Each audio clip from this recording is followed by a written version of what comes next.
नमस्कार दोस्तों, आप देख रहे हैं सिनेमा हॉल और मैं अजय ब्रह्मात्मज। आज एक मलयालम फिल्म रिक्टर स्केल 7.6 का रिव्यू। नाम थोड़ा अजीब सा लग रहा है ना, कि जैसे भूकंप संबंधित कोई फिल्म हो सकती है, कोई डॉक्यूमेंट्री हो सकती है। दरअसल रिक्टर स्केल, जैसा कि हम सभी जानते हैं, कि भूकंप की तीव्रता मापने का एक पैमाना होता है, लेकिन यह फिल्म के अंदर इमोशन की तीव्रता मापने के लिए रखा गया है। इसका शीर्षक, फिल्म के निर्देशक जीवा केजे हैं। उनकी यह पहली फिल्म है और यह कुछ छोटे प्लेटफॉर्म पर दिखाई जा रही है। यह रूट वीडियो, कूडे और फर्स्ट शॉट्स नामक प्लेटफॉर्म पर आप जाकर देख सकते हैं, छोटी सी कीमत अदा करके। बात आगे करूं इसके पहले आग्रह करूंगा कि आप buy me a coffee link पर जाएं, मेरे लिए कॉफ़ी खरीदें, ताकि मैं आपके लिए ऐसे ही अपने देश के विभिन्न भाषाओं की फिल्मों के बारे में बातें कर सकूं। रिक्टर स्केल 7.6 बाप बेटे की कहानी है। फिल्म की शुरुआत होती है, सुबह का वक्त है, बेटा बहुत व्यस्त है। वह एक तरफ खाना बना रहा है, चाय बना रहा है, बाकी घर के छोटे मोटे इंतज़ाम कर रहा है। उसे पता चलता है कि उसे काम पर जाना है। वह जल्दी जल्दी अपने पिता के लिए चाय तैयार करके देता है। पिता को हम एक बिस्तर पर पड़ा देखते हैं। ऐसा लगता है कि शायद पिता बीमार होंगे और यह बेटा उनकी सेवा कर रहा है। जब काम का वक्त हो जाता है तो वह बेटा अपने पिता को चेन से बांध देता है, ताला लगा देता है उसमें। फिर पता चलता है कि वह बाप को अपने पागल समझता है, मेंटल केस समझता है।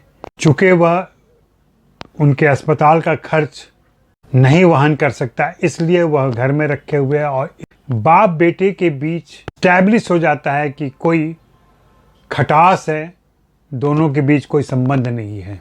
धीरे धीरे भेद खुलता है। उस झोपड़ी में रहते हुए बाप बेटे कैसे एक दूसरे से दूर रहते हैं, दो कमरों में रहते हैं। कमरे में दरवाज़ा नहीं है, लेकिन एक दूरी है। यह साफ पता चलता है कि बेटा अपने बाप से नाखुश है, बाप के फैसले से नाखुश है। दरअसल यहाँ एक खनन के काम के लिए इंडस्ट्रियलिस्ट आ चुके हैं। उन्होंने अगल बगल के उनके पड़ोसियों को खाली करवा ली है जगह, और चाहते हैं कि ये भी जगह छोड़ दें। पिता लोक गायक रहा है, डांसर रहा है। दृश्यों से मालूम होता है कि वह शायद मछली पकड़ना भी जानता हो, जिस ढंग से उसका मॉक शो करता है वह।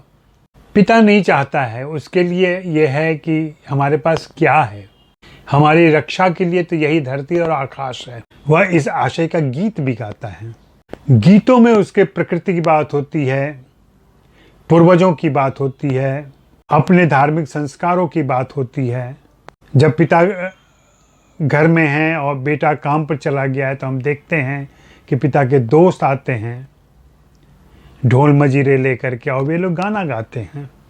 बेटे और बाप के बीच यह तनावपूर्ण संबंध चल रहा है। तभी फिल्म के अंदर एक छोटी सी घटना घटती है, जिसमें बेटा, जो कि पिता के उसूलों के खिलाफ, पिता की सोच के खिलाफ, उन्हीं उद्योगपतियों के लिए काम करता है जो ये खान खरीद चुके हैं और यहाँ उत्खनन का काम कर रहे हैं। बेटा एक दिन घायल होकर घर लौटता है। उसके पैर में चोट आई है। अब बेटा बीमार है और उसी खाट पर है जहाँ कभी पिता सोया करते थे। अब हम रोल रिवर्सल देखते हैं।